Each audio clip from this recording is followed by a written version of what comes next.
من میدونم قاتل پسرم کیه، میدونم، فقط نمیتونم به اثبات کنم.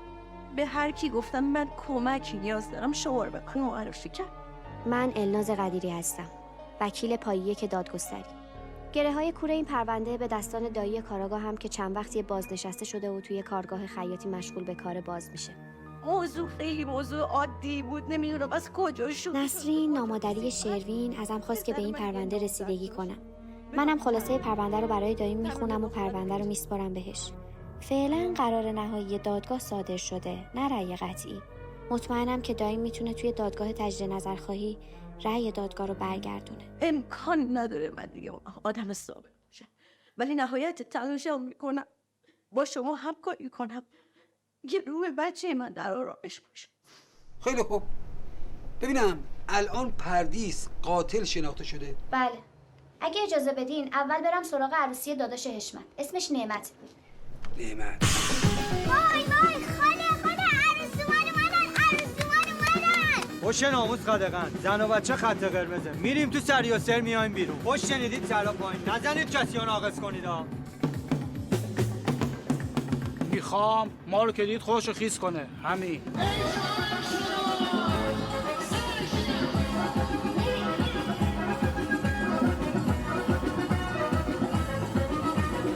ببین دادا، گفتی بیام اینجا گرد و خاک کنیم بریم، فقط چشاش ما رو ببینه. نه دیگه نشو. این آدمی که ما الان داریم میریم بالا سرش، یادت نی چه بلایی سر ما آورد؟ ما رو چطور که انتر منتر خودش. من اومدم تلافی کنم، بیادبی کنه، لگد بندازه، عروسشو عزا میکنم. داداش اونا 20 تا، 30 ثانیه دیگه 50 تا، ما چی 4 تا وایسیم نگاهشون کنیم؟ اینا اندازه ما نیستن. همین که شنیدید، میریم تو 5 دقیقه نشده میزنیم میایم بیرون. همین که چششون به ما بیفته بسته براش.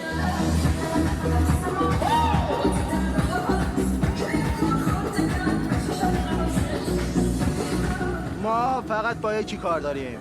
همه چی چرخید، حالا نوبت ماست. باید تلافی کنیم. یادتون نیست چند وقت پیش آبرومونو کردن تو گوه در آوردن؟ امشب نوبت ماست.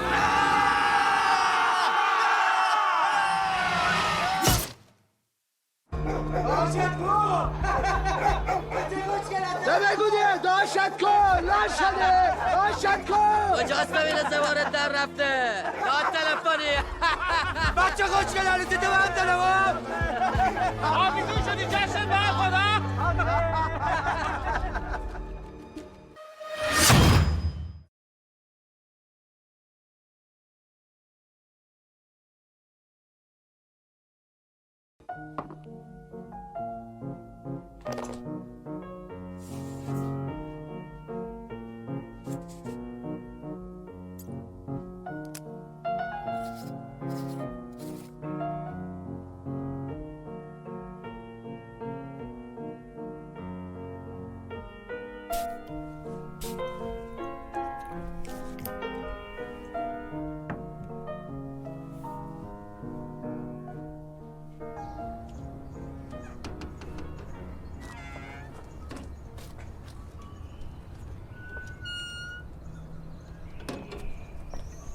خوشگل خانم، طراحی بلدین دیگه. خب من که گفتم هنری نیستم. میتونید کمکم کنید؟ سابقه کاری دارید؟ برامون سابقه کاری خیلی حائز اهمیته. نه متاسفانه بهتون که تلفنی گفتم. سابقه ندارم.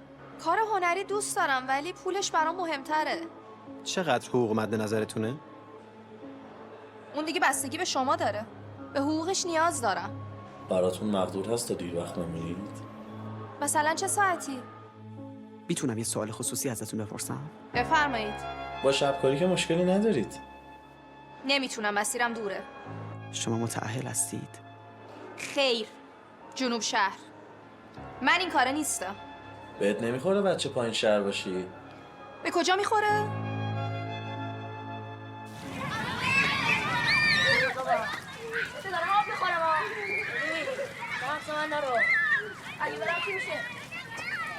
اگه بری یه پسیبت میزنم بری تو دیوار نمیرم. دارم میزنم. نه باشی من دیگه.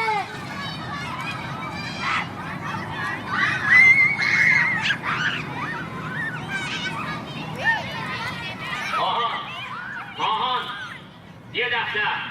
ماهان 2 سال تجدید شده بود. برای همین هیچ ثبت نامش نمی‌کردن. ببین شما به دلیل اینکه 1 بی‌انضباطی، 2 معلماتو اذیت میکنی، 3 درس نمیخونی اخراجی. اخراج. به خانوادهش گفت که اخراجش کردن؟ نه نمیگه، ولی فرداش پردیس میفهمه. این تفلکو کردید یویو سر لجبازیاتون. منو نگاه کن. چیه؟ چی میگی؟ چرا جواب نمیدی؟ ول کن منو. اومدی اینجا حال منو خراب کنی؟ بابا مادرشه. هر دفعه اومدم سفت و سخت بگیرم تش جنگ و دعوا شد. میگه بچه منم هست. گفتم بیا ببرش. خب بچهشه. این پولارا به پستش خورده، خبر داری؟ خب به جهنم. زنم که نیست.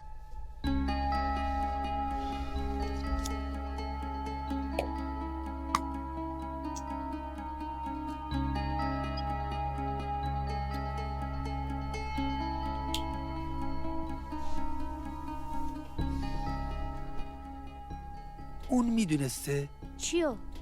که زن سابقش داره با داداش شریکش ازدواج میکنه. از کجا فکر میکنین که میدونسته؟ همونطور که خودت گفتی میکائیل یکی از بزرگان محله است و به قول معروف دیوار موش داره. قبلا هم که زنت بود این بچه پولداره بود، چیز تازه ای نیست. ببین تو امروز اصلا حالت خوب نیست. میخوای من هر وقت اومدم حالت خوب شده یا خراب شده؟ تنهایی هم بده هم خوب. اون موقع زار زندگیش جمع کرد گذاشت رفت، کلم داغ بود. بهش گفتم هری، اما گذشت. دیدم نه، اگه بود بچه‌م زابرا نمیشد حداقل. تو هنوز خری، خاطرش هم خیلی میخوای. من میرم. میکائیل بعد از جدایی از همسرش برای نگهداری پسرشون یه پرستار استخدام میکنه به نام غزل. حشمت همه رو به خاطر ثروت هنگفتش لای منگنه میذاشت. چیزی که همسایه ها گفتن همین بوده.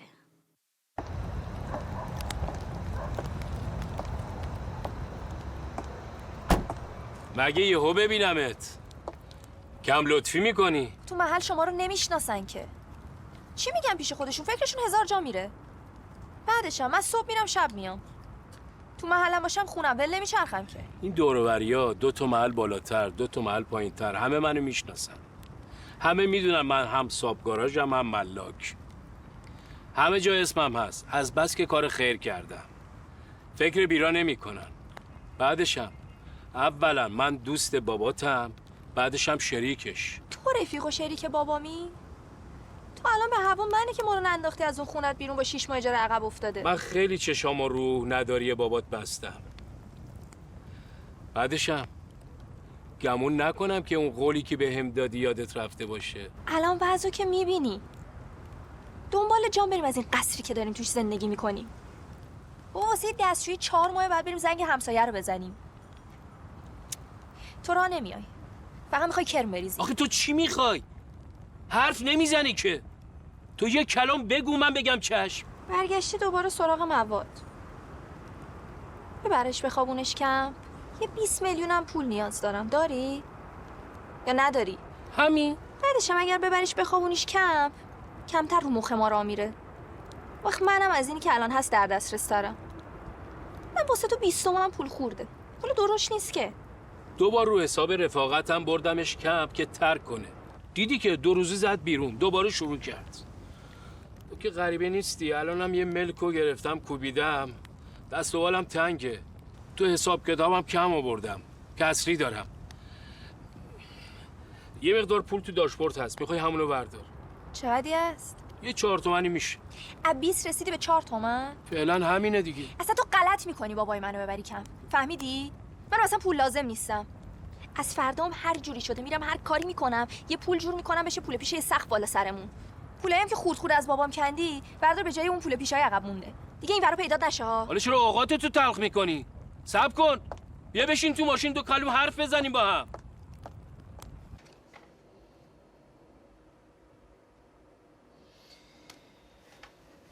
یک، میکائیل با حشمت شریک بود. آره، چند تا زمین و گاراژ با همدیگه دارن که بعد از عروسی داداشش نعمت، حشمت قرار بود اینا رو از چنگ میکائیل در بیاره. و 2، بعد از قتل حشمت میکائیل سود کرد. تا اونجایی که من دستگیرم شد نه. برو سراغ این دختر که قبل از پردیس با شیربین بود. اسمش چه بود؟ ترانه. الان زدی زیر همه چیاره؟ انقدر درست حسابی اومدی جلو که من اعتماد کردم بهت، ولی الان یه عالمه علامت سوال بالا سرم میچرخه و سرم سوت میکشه از این شکل رفتارت. من گدا گشنه نبودم بیام بچسبم بگیرم بتیغم بپیچم برم. من موندم، زمان دادم به تو. تو چسبیدی به ما عاشقم شدی. من از اولش هم هیبت میگفتم، تو خودتو میزدی به اون راه. ببین، اگر من موندگار شدم که هیچ، ولی اگر نه تا 48 ساعت دیگه هر چی که شده و الان زدی زیرش ریز به ریزشو به نسرین میگم. ولی اون موقع خیلی کارت سخت‌تر از اینی میشه که الان هستا. هر کاری دلت میخواد بکن. خوش اومدی.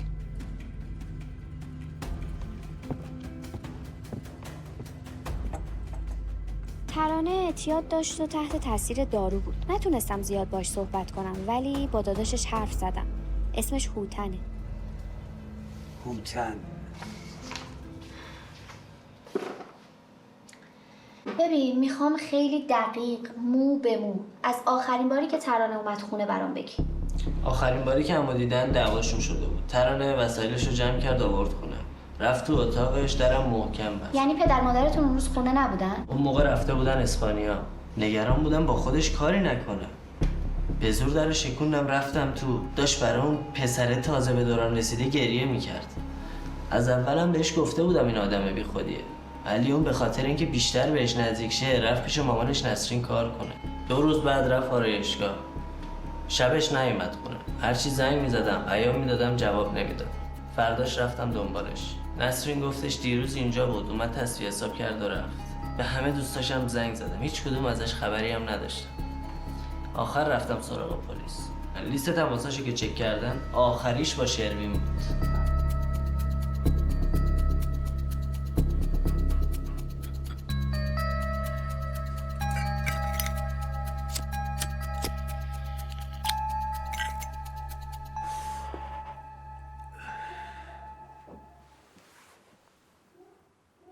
پردیس، این ماهان کجاست؟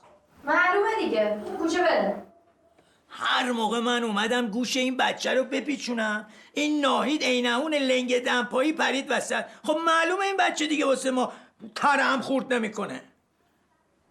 بابا میدونی که وقتی میره دیگه معلوم نیست کی برمیگرده. دختر جا من دوره اینا رو گذروندم، هم سن و سال این پدر صلواتی بودم.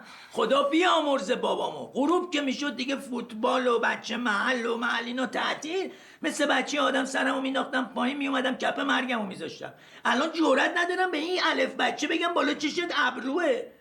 ای بابا شما هم که ماشاءالله قد بلند کردی، اسمن خواهر بزرگتری، ولی نمیری بشینی باش 2 کلوم درست حسابی حرف بزنی، یه باری از دوش من برداری. پدر مادرها به حرف ما کوچیکا گوش نمیدن. شاید ما از اونا کوچیک‌تر باشیم، ولی شاید حرفمون درست باشه، ولی اونا نشنیده میگیرن. من و تو شبیه هم درد. من دیگه بهشون عادت کردم. تو خوشبخت‌تر از منی، لااقل 2 تاشون کنار همن، ولی من اصلا شبیه تو نیستم. من دارم میبینم سختی خانوادم. منم مثل آبجیمم. دوست دارم خانوادم قصه منو ببینه. آخه مگه چی میشد ما توی خراب شده به دنیا نمیمدیم؟ چی میشد این مامان بابای پول شهری داشته باشیم، یه بابای خوبی و ننه خوب؟ بابا دیگه خسته شدم این وضع. دلت پره ها؟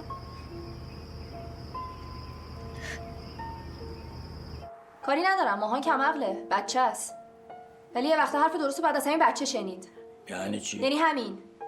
چیش تو این زندگی درسته که تو کوچه بل نچرخه؟ یعنی یه وقت یه طوری حرف میزنی بابا خیلی به آدم زور میاد. بابا این روزا همه پدر مادرها بدهکارن. بابا جان منم که مثل قدیم نیستم و الا با کمربند این پدر سوخته رو سیاه میکردم. دارم تو اون دکه شبانه روز میدم 2 سال دشته واسه نهار و شامتون در بیارم.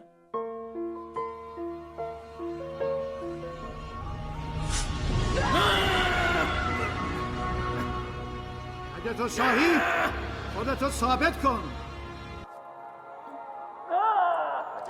باشید برید خونتون دیگه، بسه. خوش گذشت. کجا هستیم حالا؟ شروین چیزی توی یخچال نداری بیاری بخوریم؟ هرچی توی یخچال بود از دیشب لنبوندیم. هیچی نداری یخچال، خالیه. یه ذره آب مدنی و یخ مونده میخوری؟ تشنم که نیست، گشنمه. وای چقدر ور میزنی سینا، پاشو بچین یه دست دیگه بزنیم. 5 دست پشتم تو اون چروین رو بردم، بازم میگی بچین بزنیم؟ دست شیشم برنده منم، شرط ببندیم. باز شرط بندی نکن، الان میبازی باید پولشو من بدم. راستی بعد از قتل شروین با دوستای شروین صحبت کردی؟ آره با اکثرشون صحبت کردم. راجع به شخصیتش چه چیزایی گفتن؟ همیشه تنها بوده، بیشتر دخترها و دوستاشم که دورش جمع می‌شدن به خاطر پول و موقعیت اجتماعی بوده. بعداً مفصل نظرشون رو بهم بگو. حتما. ببینم پرونده پزشکی هم داشته؟ آره پرونده پزشکی هم داشت، رفتم دادگاه و از قاضی دستور گرفتم برای روانپزشکش. خلاصه پروندهشو گرفتم، اگه میخواین براتون بخونم. چرا معطلی؟ بخون دیگه. خلاصه پروندهش اینجوریه که از آزار و اذیت جنس مخالف خیلی لذت می‌برده. عجب. دیرو هر رسیدی ازت پرسیدم کجا بودی؟ سرتو مثل یو انداختی، یه جواب درست حسابی هم به من ندادی. الان کجا بود؟ رفتم سر کار. میبینی که دیگه حسین نرم ول تو کوچه خیابون بگردم. درس و مدرسه هم که دیگه واسم شده داستان. اصلا من از فردا صبح میرم شب میام. چه غلطی داری میکنی؟ باز شل گرفتم؟ بذار این دهان من بسته باشه. اونی که نبایده نگم. مگه دارم دزدی میکنم؟ اینم آدم عین من دارم میرن کار میکنن. بعد من 2 تا چیز یاد بگیرم. واسه اینا ساکت باشه یکی حرف بزنه. اولا این که بنده زنده منو نفس میکشم. دوما تو نیم وجبی واسه من دم در آوردی. چیه یهو شدی صاحب کار و شغل و اینا؟ این آبجی داره صبح تا شب مثل سگ حسن پسن میدوی که یه جا وایس 2000 دشتی تا سر ما در بیاره. ها البته تقصیر خودت پردیسا. حالا که دارم خوب فکر میکنم عین ننتی سیر تا پیاز همه چی رو میدونی، ولی به من که میرسی قای موشک بازی در میاری. ولی وای به حالت از این به بعد بفهمی این داره چه گویی میخوره به من نگی. مگه من بچه‌ام که آبجی بخواد چغلی منو بکنه؟ اصلا من از فردا قبل ساعت 11 خونه نمیام. بابا غلط کرد. بابا حداقل بذارید من بمیرم، چلو کبابمو بکنین یه کانادا هم روش، بعد یه هفته حداقل صبر کنید بعد بشید صاحب تصمیم و اختیار. ای بابا. ولی ببین ماهان، من این دفعه کوتاه نمیام پوستتو میکنم. از فردا مدرسه تعطیل شده یه راست میای خونه، چه معنی داره یه علف بچه ول بگرده؟ اصلا اینا رو ولش کن. فردا هم مدرسه تعطیل شدی یه راست میای دکه ور دست خودم. میگه عقلم که بیام اونجا چرت بزنم. خفه شو بچه دیگه. برو گم شو دیگه. نیم وجب بچه چیز روی ما وای میسه. ولش کن هیچ نمیشه. چرتی باباته. باریکلا یواش یواش داری پیش خودم یه اوستا میشی. حلال زاده به دایش میره. راستی برام از رابطه پدر و پسری ماهان و کمال بگو. ماهان از اعتیاد پدرش باخبر بوده، ولی خب هیچ وقت به روش نمیاره. اما مقصر تمام بدبختی‌های خانواده رو پدرش میدونسته. ببینم زمانی که پردیس درگیر قتل ها بوده ماهان کجا بود؟ تهران نبوده. اون 3 روزی که پردیس گم میشه مادر ماهان میاد و اونو میبره شهرستان. هنوزم پیش مادرشه. و باباشون کجاست؟ آخرین باری که باهاش حرف زدم کمپ ترک اعتیاد بود. میخواسته دختر و خانواده‌ش رو برگردونه. که اینطور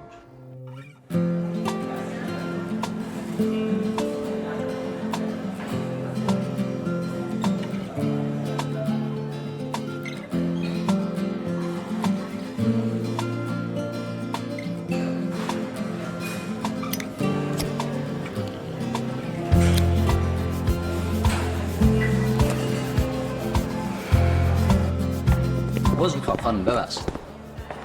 بله بفرمایید. خواستم دعوتتون کنم فردا 6 عصر همین کار. ببینم همون شبم دعوتش کرد به شام؟ آره همون شبم جلوی دوستای صمیمیشون سورپرایزش کرد. خدا نگهدار.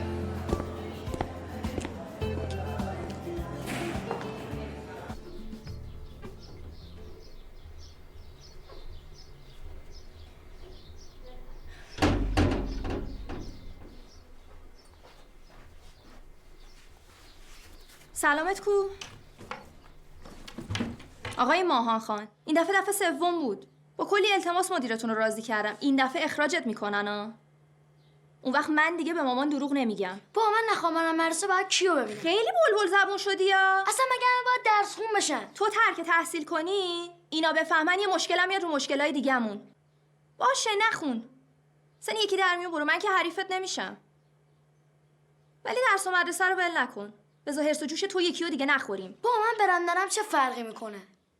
من خودم مامان میگم میخوام برم کار کنم. صبح برم شب بیام. پول در بیارم. این بده یا خوبه؟ تو از دیروز چه مرگت شده؟ چرا میخوای همه چی خراب کنی بریزی رو من؟ تو هر چی از کارتو نسرین فاصله بگیری به ضررت تموم میشه. ببین امروز فقط من شنیدم تو حرف زدی. زیادی بهت زمان دادم واسه گوش کردن دروغات. به جهنم اصلا هر گوی دلت میخواد بخور.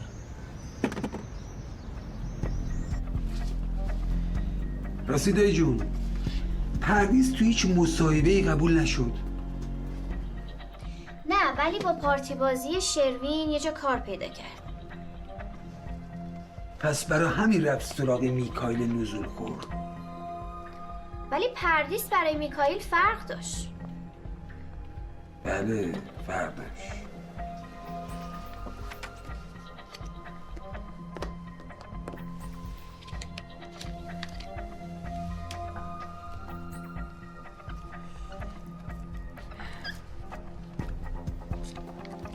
خب حشمت جان چی کار کنم؟ من خیلی باهاش حرف زدم ولی گوشش بده کار نیست که نیست. هرچند از حق نگذریم شما کم و کس نذاشتی تو رفاقت واسه ما. ولی خب جوونه دیگه، یه ذره بدقلقه. همش هم میگه شما که حریف من نمیشی. درست، ولی اگه شما یه ذره به ما وقت بدی من همه چی رو به راه میکنم. اونی میشی که میخوای. حقیقت سخته ها ولی شدنیه. خیلی تو مخمه. کی؟ صاحب خونم. به وقتایی راشو کج میکنم میری مری. در خونه رو همه بازه نه؟ خوب و بدم نداره. نه اینطوری نیست. بس رفیقته که میاد و میره. رفیق نیست، بچه محل. بعدشم این که رفیق بابات بود نه من. خبراش بهم میرسی که پشت سرم چیا میگی. هر جا میشینی بعد منو میگی. نکن کمال این کارو. این دوزاری هم که داری در میاری از منه ها، اونو از دست میدی. خودم گفتم شاید یه کاری از دستت بر بیاد. مثل این که نه. میخوای داموشو قیچی کنم؟ بهونش طلب بابامه. چقدی هست؟ نزدیک یه 20 تومانی هست. من دست و بالم بازه. اونقدی هست که طلب بابات صاف شه. چند ماهه؟ یعنی چی؟ پول داری به من قرض میدی یا بابام؟ الان تو اومدی یا بابات؟ من مدلم یه جوریه، یهو دیدی قید همه چی رو زدم. رفاقتو گذاشتم کنار. حواستو جمع کن. بشین با دخترت صحبت کن دیگه. خلاف شر که نمیخوایم بکنیم. راضیش کن. حداقل به خاطر خودت این کارو بکن. صبح تا شب داری میگردی دنبال 2000 جنس. من یادم اوضاع احوال بابات چجوری بود. هوای همه رو داشت. تو رفاقت اعتماد کرد. چوبش هم خورد. تو چجوری میخوای بهش اعتماد کنی؟ مگه من به بابات پول میدم؟ پس کی؟ تو لب تر کردی. منم گفتم چشم. این 10-20 تومانی که تو مخ توه نقده. تو خونه آماده است. فقط همین؟ یکم دلار سکم هست. چطور؟ ببین من 2 ماه دارم از ته خط بالا پایین شهر رو میچرخم که یه جا رو پیدا کنم بچسبم بهش که اول امن باشه بعد بشه شغلم. دیگه نمیتونم نگردم نچرخم کیف کنم. یه چیزی میپرسم اگه دروغ بگی از چشات میفهمم. این دکه نه واسه شما نون میشه نه واسه من. شما که پول و پله تو دستت زیاده یه مغازه ترتمیز بگیر ما هم یه لقمه درست درمون توش در بیاریم. تو با دختر گلت صحبت کن. راضیش کن باقیش با من. حضرت خوبه نه؟ از اینایی که دور و برم هستن بعضم بهتره. اگه بیشتر بخوام چی؟ اگه بیشتر بخوایم در حد توانم کمکت میکنم. ضمانت؟ چک و سند ندارم. سفته میدم 4 ماهه. سالم بی شرط و شروط بچه محلی. اگه اینه که من میگم بشه که چه بهتر. اگه نشه یه وقت ناید خانم بفهمه که تو بعد از اون زن دوم داشتی و هرچی داشتی و فروختی به خاطر اعتیادت که نری زندان، اون وقت دیگه همه چی میریزه به هم. حواستو جمع کن. این رفیق بابات طلبش بهونه است، قصهش چیز دیگه ایه. قصهش منم. وگرنه تو الان آواره کوچه خیابون بودی. یه مغازه برات میخرم، خب 3 دنگشو میزنم به نامت. سهمت از گاراژم که هست سر جاشه. تو فقط دخترتو راضی کن. اینو بدون که کلید خوشبختیت، یعنی خوشبختی خودت، زن اولت، اون طول سگت پردیسه. وگرنه غیر این بشه جلو پلاستو باید جمع کنی، گوشه خیابون چادر بزنی، همونجا زندگی کنی. خود دانی. 5 میلیون 4 ماهه. ضمانتش هم سفته. فردا خبرش بهت میدم. به کی؟ چطوری؟ امروزم که من یهویی اومدم اینجا. دم غروب بیا.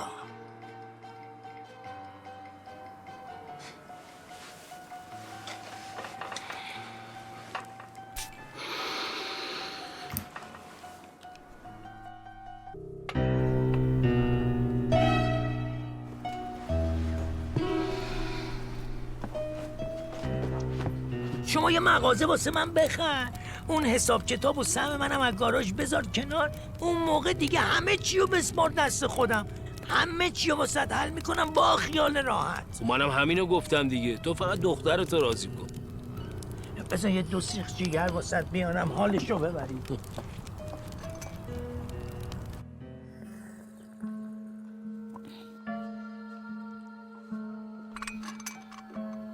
واقعا عالیه. خیلی منتظری ها. آره یه 40 دقیقه میشه. میدونی چرا نیومده؟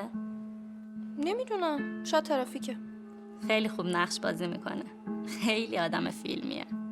یه جوری نقش بازی میکنه همه باورشون میشه. یه بار با خود منم همین کارو کرد. قشنگ سر کارم گذاشت. اصلا بهش نمیخورد. با من حرف زد، منو دعوت کرد. میتونی منتظرش بمونی. ما تا 11:30 هستیم. میگم دایی جون، بیتا و پردیس برای اولین بار تو کافه هم دیگه رو دیدن. آره اتفاقا همونجا استخدام شده بود، ولی خب شروین 3 برابر حقوقشو میداد که سر کار نره. عجب. قبلا هم اینجا اومده بود؟ مشتریمونه، میشناسمش. ولی خب از این آدما خیلی اینجا زیاده. من یکم دیگه منتظر میمونم. اگر نیومد میرم. آره بمون. شروین تو همون قرار اول جلوی همه به پردیس انگشتر میده. شروین آتیشش خیلی تند بود. حتی نظر دوست داشتم دارم، میخوایم براتون بخونم؟ پس چرا معطلی؟ بخون دیگه. حامد گفته شروین بالاخره یکی رو پیدا کرد. ندا گفته دختره چه شانسی آورد. پارسا نظرش این بود که شروین خیلی عجله کرد. رضا هم معتقد بود که ترانه خیلی سرتر بود و حیف شد. بچه واقعا ممنونم. اصلا حتی نمیدونم هنوز کجام، شوکم. اینکه همه چی از قبل برا من چیده شده بوده، همه چی برا من بوده. شما همتون خیلی خوبین. پر از انرژی مثبتین، میخندین. اصلا شبیه آدمای دور و بر من نیستین. واقعا ممنونم.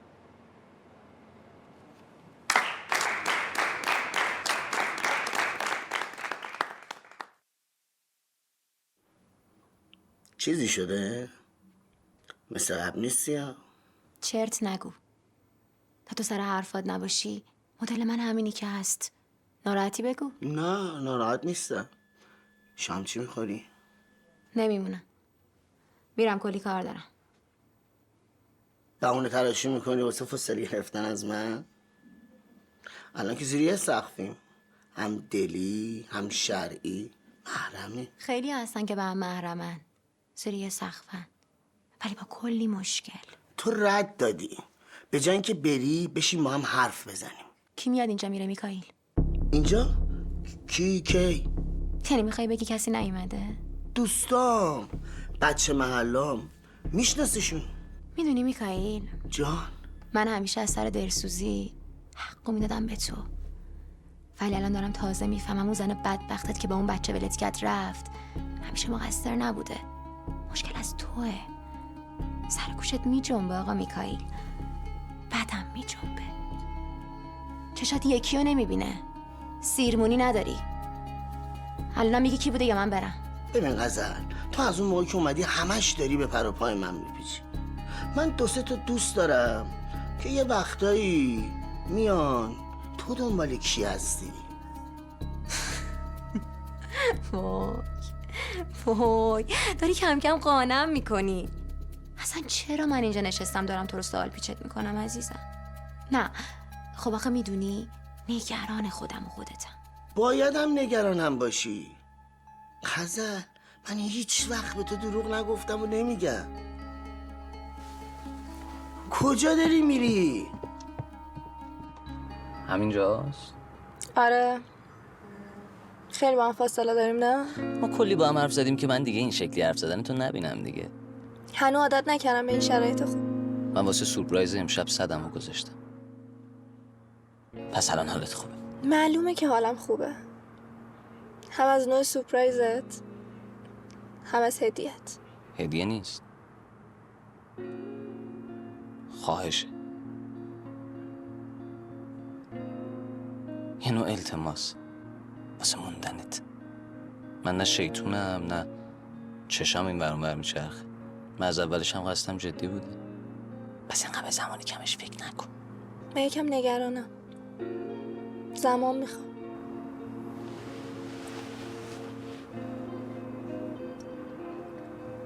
ببین شنیدن یه سری حرفا واقعا منو عصبی میکنه.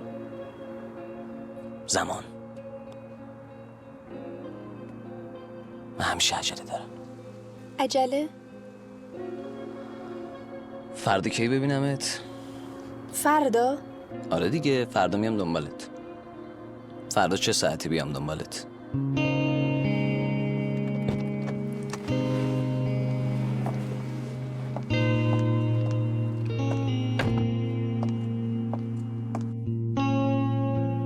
پردیس همون شب فکر کرده دیگه فرشته نجاتیشو پیدا کرده و با ازدواج با شروین تونسته خودش و خانواده‌شو از دست حشمت و محله قدیمی خلاص کنه. با شروین رابطه‌اش چطور بود؟ رابطه‌شون خیلی خوب بود، با هم زیاد وقت می‌گذروندن. پردیس هم از این اتفاق خوشحال به نظر می‌رسید.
حالا برای من به پا میذاری کجا میرم، کی میرم، کی میام. اینجور آدمو دور و بر من خیلی زیادن. همین پارسال یکیشون سر داستانی با هم گلاویز شدیم. حسابی نشوندمش سر جاش، حالشو گرفتم. اما از این به بعد حرف تو، هر چی تو بگی از تو بابات میگذرم، ولی اجاره خونه رو کم کم باید بدی. من مثل تو نیستم. دور و برم هم خلوته. اونی هم که خواسته تو رو گوشمالی بده، حالا اصلا هر کی که بوده. هر کی نبوده. شناسه. آشناست؟ یا همیشه توی اون قهوه خونه ولوه یا همینجا تو محل. زاغتو داره میزنه. کجا میری؟ کی میری؟ کی میای؟ راست چه میخواستم یه جوری گوشمالیش بدم، ولی چند نفر پادرمیونی کردن. گفتم ولش کن، بذار واسه خودش بچرخه. ولی اگه به من بود مینداختمش تو صندوق عقب ماشین، میبردمش تو بیابونای ورامی، ولش میکردم تا راه برگشتش رو پیدا نکنه. من 50 ساله تو این محل دارم زندگی میکنم. آبروم همینجوری به دست نیاوردم که انتر بخواد اونو به باد بده. ول کن، اینقدر حرف از حفظ آبروت نزن بابا. خودت میدونی چی کاره ای.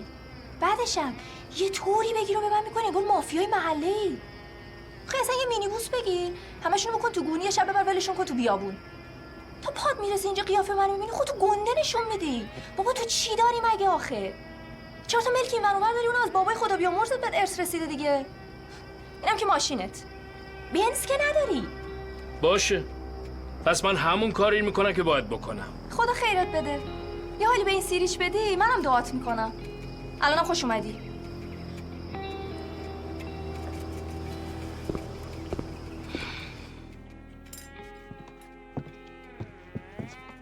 دختر چرا تعارف نکردی بیا تو؟ کجا بیاد 11 شب؟ که چی بشه اصلا؟ این دست بردار نیست.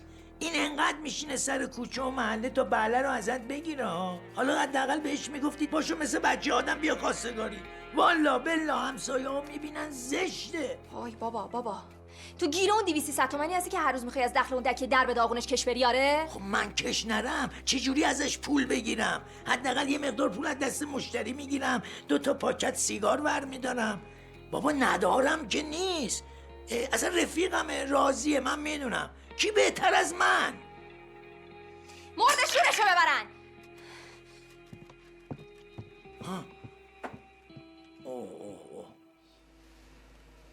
میگم چرا رفت پیش میکائیل؟ به خاطر پول. حشمت مدام میرفت دم خونه‌شون و پردیس از این موضوع میترسید. پردیس هم به خاطر همین رفت پیش میکائیل تا ازش پول قرض بگیره برای اجاره بها و قرض و قوله های باباش. خب چقدری سفته آوردی؟ 5 میلیون تومن. جمع و جورش کردم شد 40 تومن. کافیه؟ اون 10 تومن دیگه‌ش هم 1-2 روز یک اومدی پیشم بهت میدم. حله؟ خوبه. 20 تومن میدم به صابخونه بلنشیم از ملکش مرتی که هیزو. یکم من پول پیش مونده 20 تومن میذارم روش، همین دور و برای خونه پیدا میکنم. ببین پردیس، انقدر خاطرت برام عزیزه که میخوام آب تو دلت تکون نخوره. من رو حرفای دیشبم وایستادم، حرفای تو هم شنیدم. الان من حرف بزنم تو حال شنیدنشو داری؟ من اومدم ازت پول قرض کنم، دارم ضمانتش هم میدم. اگه قرار واسه این 4 ماه پول قرضی داستان درست کنی همین الانش هم دیر نشده. خودتو اذیت نکن، منم پاشم برم دنبال کارم. اصلا شنیدی من چی گفتم؟ من دارم میگم تمام هوش و حواستو بده به من تا من حرف بزنم تو بشنوی. کار سختیه؟ بگو میشنوم. چرا حتی تو جا گذاشتی؟ به خاطر اینکه میخواستم برگردم. خودت گفتی بیام. چی میخوای؟ دیشب که اومدم اینجا درست حسابی شیرفهم نشدی؟ نذار تو رم قاطی بقیه کنم ها. اینقدر بهونه تراشی واسه کار خیری که داری میکنی نکن. حالا پولت کجاست؟ نقده؟ آره نقده. همین بغله.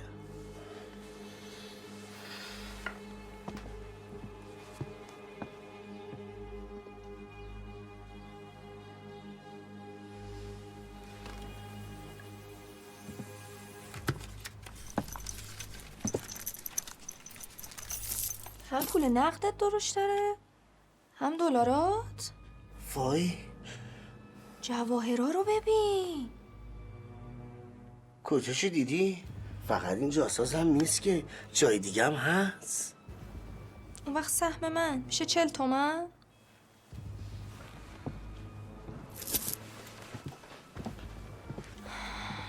اصلا هر چی که دیدی مال خودت.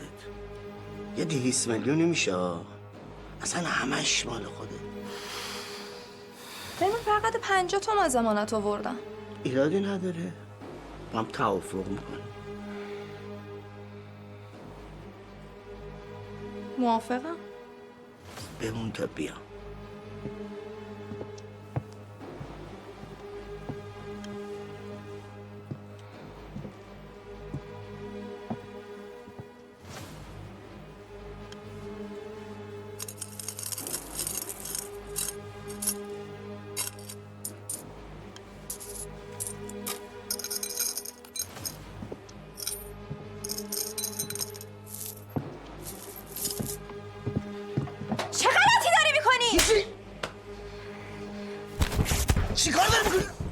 ببین من مغزم کار نمیکنه ها. دلار جواهر رو مغز من کاری نداره. آخه کثافت بلایی که تو می‌خواستی سر من بیاری که همون بابام اگه میفهمید یه کاری می‌کرد زندگی تو بذاری فرار کنی بری. چی کار داری میکنی؟ حیوان من فکر می‌کردم تو آدمی. تو دیوونه شدی؟ من چی کار کنم؟ من گاه داری مغزم رد میده. دست خودم نیست. خفه شو. اصلا هرچی تو بگی همون. خفه شو. آخرین باری بود که میکائیل پردیس رو میبینه؟ نه، طبق شهادت میکائیل بعد از غیب شدن پردیس چند باری بهش پیام زده و گفته بیا ببینمت. تشنته میخوای یه لیوان دیگه برات بیارم؟ من دیگه برم. دیر میشه، ساعت 10 شد. زنگ بزنم بیتا برامون پیتزا بفرسته؟ نه. سیر و استیک. آره. همون همیشگی. پس میمونی؟ شام میخورم میرم. میرسونمت. خیلی به خونه مجردی نمیخوره. 3 خوابه و پر از وسایل و من چند سالی با مادرم زندگی میکردم. نسرین 1 سال رفت آلمان. یه واحد دقیقاً روبروی سالنش خرید. خیلی تصادفی. دیگه کم کم وسیله گرفت و اونجا موندگار شد. بعدش هم دیگه تنبلیش اومد بیاد اینجا. این شد که منم جمع و جور کردم. یه سالی میشه مجردی زندگی میکنم. پدرت؟ 3 سالی میشه که از نسرین جدا شده. اینجوری هم مادرم خوشبخته، هم پدرم راحت. خب روز به روز پولدارتر میشه و منم روز به روز ازش دورتر. این فاصله منطقیه؟ منطقی که نی، به ضررمه. ولی خب من اینجوری حالم بهتره. میدونی من بیشتر هوای نسرین رو دارم تا بابام. معمولا اون بهم زنگ میزنه حالمو میپرسه تا اینکه من بخوام تماس بگیرم و جویای حالش بشه. نسرین مامانت ازت خواسته؟ نه اتفاقا اون خیلی موافقه اینه که ما اصلا فاصله نگیریم. ولی من اینجوری حالم بهتره. میدونی از اینایی که میگه صبح تا شب کار کن مثل من بدو کن پول در بیار. مگه غیر اینه؟ من راحت پول در میارم، بی دردسر. تنبلم ها، ولی مثل بابام نیستم. بیزنس من خرید و فروش ماشینه، یه وقتایی هم ملک. چون هم بچگی عاشق عطر و ادکلن بودم، دارم یه برندی رو ثبت میکنم با یکی از دوستام که سالهاست کارش اینه شراکت میکنم. خیلی واسه پول در آوردن زحمت نمیکشم. چقدر اینجوری پول در آوردن خوبه. خیلی هستن واسه 7-8 تومن جون میکنن تا سر برج حسابشون پر باشه. خب اونا بیزنسمن نیستن. خیلی عادت دارن هفته صبح برن بیرون تا شب کار کنن واسه 2000 پول. خانواده‌ام خیلی مهمه. اینکه کنارت باشن تا خوشبخت شی، ساپورتت کنن تا پسر دخترشون موفق شن. خیلی دوست دارم بدونم الان چرا اینقدر این موضوع برات مهم شده. برم زنگ بزنم به بیتا. بابت بیاد خونه رو تمیز کن. خب پیتزا رو بیاره دیگه. بیتا تا حالا خودش واسه آوردن پیتزای دلخواه تو اینجا اومده؟ چه لزومی داره بیتا بخواد این کارو بکنه؟ خودش نمیاد. 1000 بار سفارش دادم، پیک واسم آورد. برم.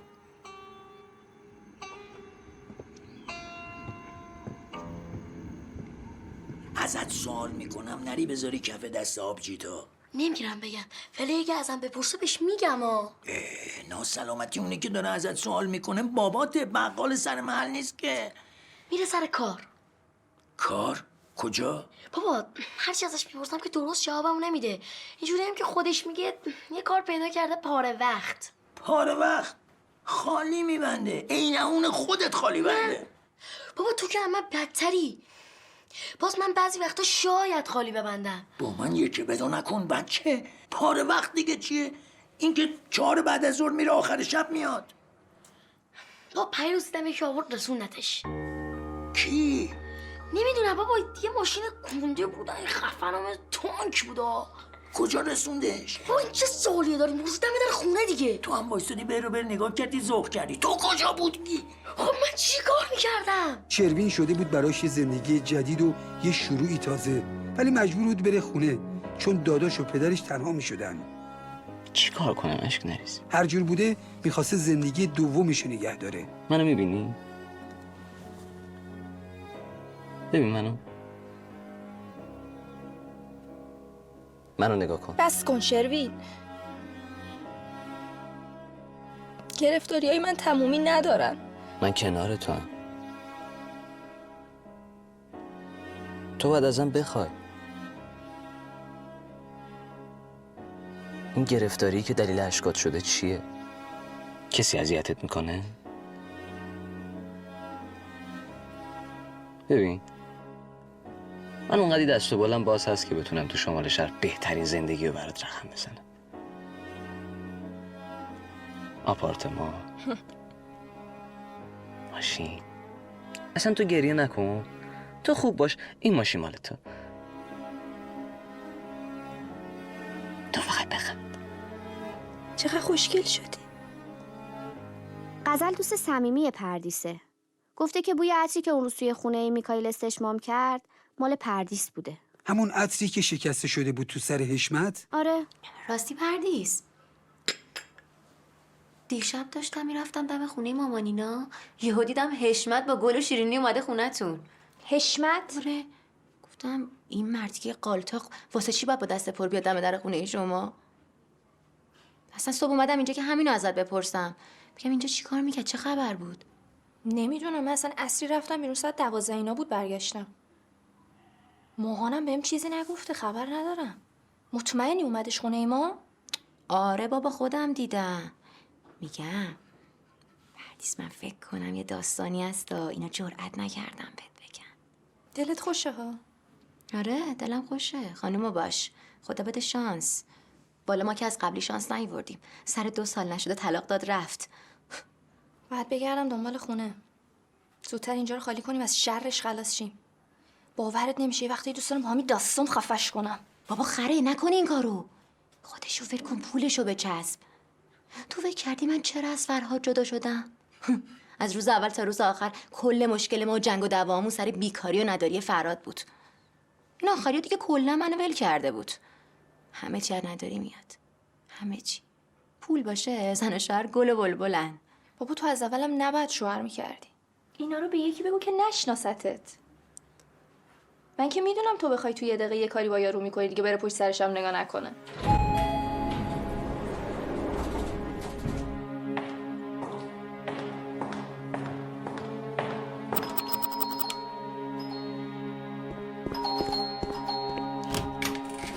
سلام، چه خبرت دختر؟ نسرین اومده؟ چه عجب، خانوما از این برا نکنه راه گم کردی. زان الان اصلا حوصله ندارم، فقط بگو نسرین اومده. خب با اون طرف نشستن. فقط ترنه ساناس پیششه، جلسه دارم. گفتم نمیخوام کسی مزاحمشون بشه. چرا اینجوری میکنه؟ نمیدونم والا، فقط خدا کنه شر بکنن. کار مهمی دارم.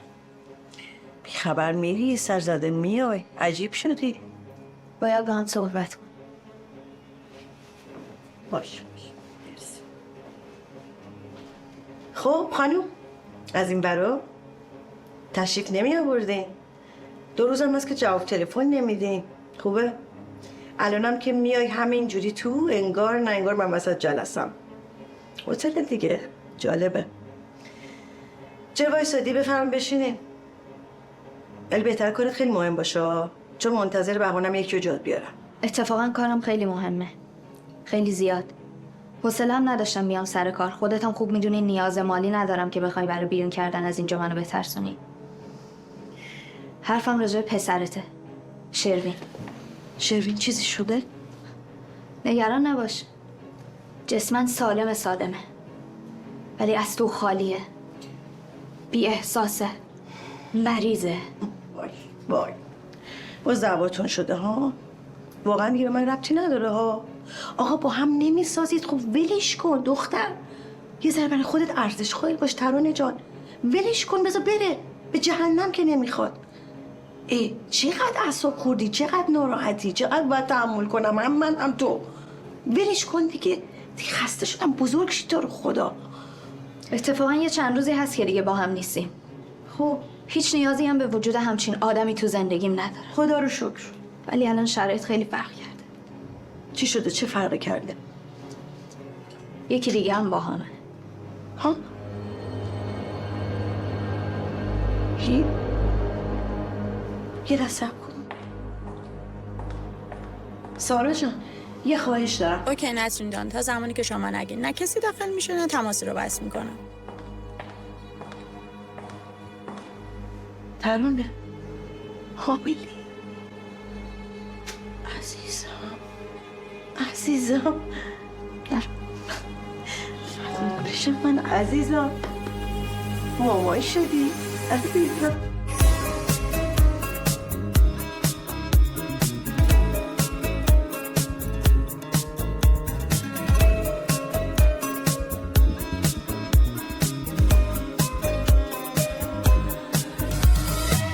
عشق تو از دلم نسبر نمیداره، تو که نیستی از آسمونم هرچی درد میباره. بیا ببین آب و جارو کردم واسط خونه رو، بیا یه بار دیگه تجربه کن با من بودن و به همین عشق هستم دیگه بر نمیدارم یه لحظه چشم ازت. بیا که اومدنت خیلی قشنگه، بیا دور گردنت بندازم یه چشم ازت.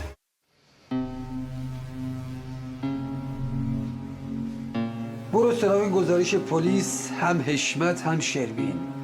اگه اجازه بدین اول گزارش پلیس در مورد قتل شروین رو براتون بگم.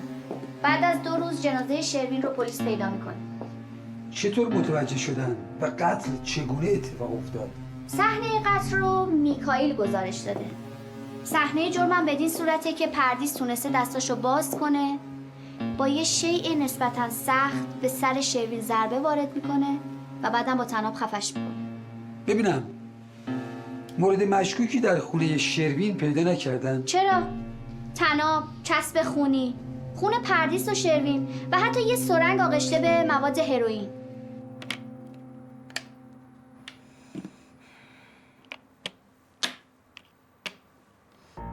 من سرم داره گیج میره از این شرایط خوب. تو از روز اولی که همدیگه رو دم در کافه دیدیم فقط داری از من سوال میپرسی. هیچ کدوم از سوالاتم بی جواب نذاشتم. ببین همه آدم‌ها یه شرایط زندگی دارن. من و تو هم یه شرایطی داریم. من تا الان تو زندگیم بهترین حالت و بهترین شرایط رو داشتم. مثل منم کم نیست. الان ما باید فکر کنیم به ادامه زندگیمون. غیر اینه؟ انگار پشتم سوال کردن من خیلی داره آزارت میده. خب دیگه نمیپرسم. وای از دست تو پردیس. تو چرا حرفات آدمو بلا تکلیف میکنه؟ موضوع کاملا واضحه. من اینطوری راحت نیستم. من باید چی کار کنم؟ کدوم یکی حرفاتو باید بشنوم؟ باید چی کار بکنم که وقتی میرسی اینجا 20 سوالیات شروع نشه؟ حوصلت سر رفته از من؟ داری چرت و پرت میگی. ببین من هیچ وقت اجازه ندادم کسی بخواد الکی و بی دلیل حال منو بد کنه با رفتارش. منم شدم مثل بقیه؟ فکر کردی من خرم؟ داری دنبال بهونه میگردی جر و بحث کنی. بهونه؟ سوال؟ اون اتاق چرا درش قفله؟ کدوم؟ این واحد 3 خوابه است. اون آخری چرا درش قفله؟ الان معمای تو شده این؟ آره معماست از نظر من. نه بهونه است نه سوال. معماست بایدم حلش کنی. خیلی هم ساده است. یه سری وسایل و لوازم شخصی نسرینه. درش هم قفل کرده. دیدم قفله. چک کردم چند بار. چی؟ تو کی وقت کردی بری اونجا رو چند بار چک کنی؟ من هر بار پام به این آپارتمان واشد بوی چند تا عطر زنونه خورد تو دماغم. لابد بوی این عطر گرونم واسه نسرینه نه واسه کسای دیگه. دیگه داری کفر منو در میاری. کجا؟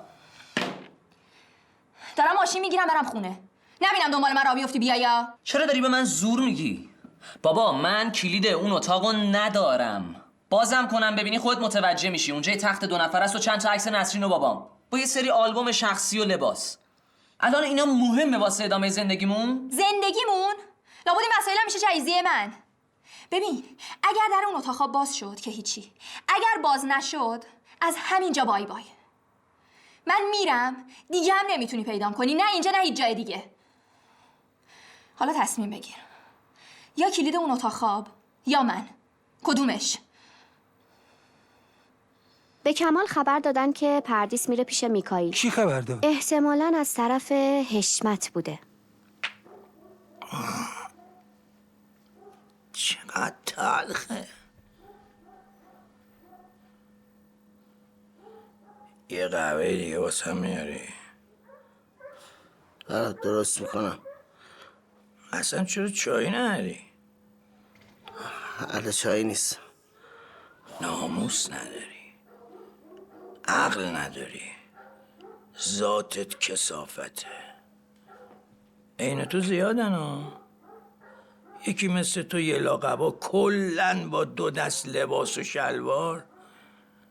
اونایی دیگه هم که مثل تو هن حداقل یه کت شلواری، کراواتی، شیکن. ولی باید با همشون مثل تو تا کرد.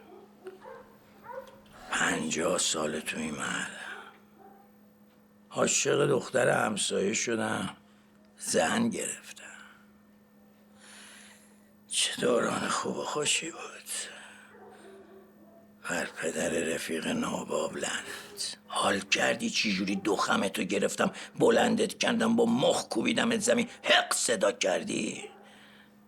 خواستم بهت بگم بی غیرت نیستم. خوب حواسم به ناموسم و دخیمه. لط و پارت کردم که یه وقت خیال برت نداره دخترم بی کس و کاره. حالا هم شطور دیدی ندیدی. اومدم باهات حالا احوال کنم چون دلم برات یه ذره شده بود. تو هم مثل بچه آدم سرتو بندا پایین. قزمیت کج و کله. حداقل به فکر بچت باش.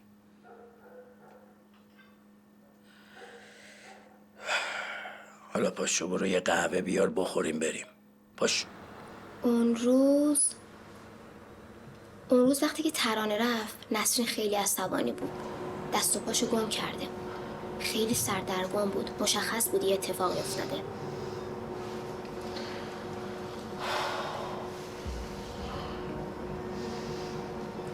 گوشیشو برداشت و زنگ زد به شروین. صداش پایین بودا ولی من شنیدم. الو شروین سلام. اول صدا اون 20 کم کن صدا اونو کارت دارم.